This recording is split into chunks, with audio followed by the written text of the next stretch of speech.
வீட்டுக்குள்ள காளி வீட்டுக்குள்ள வந்து டவல் எடுத்துட்டு உட்கார்றது, அந்த டவல் எடுத்துட்டு உட்கார்றது ஸ்கிரிப்ட்ல இல்ல, அது அவரே பண்ணாரு. ஸ்பாட்ல டப்புன்னு எடுத்துட்டு உட்காந்து தொடச்சாரு.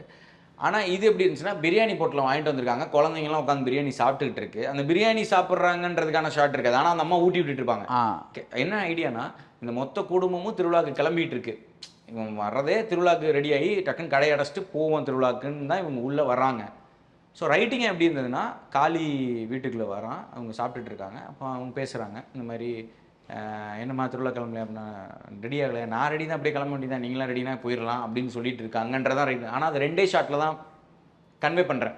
ஸ்கிரிப்டாக படிக்கும்போது அது ஒரு 4-5 ஷாட் தேவைப்படுதோ அப்படின்னு நமக்கு தோணுது. ஆக்சுவலி அங்கே வந்து தேவைப்படலை. ஏன்னா மித்ததெல்லாம் பேக்ரவுண்ட் ஆக்ஷனாக மாறிடுதுல்ல சார். காளி தான் கதையை அடுத்த கட்டத்துக்கு நவுத்துறாரு.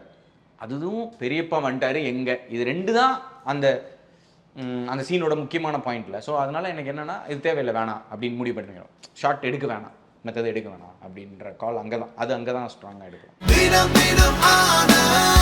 ஆனந்த் ஒரு சுகமான உள்ளாடை.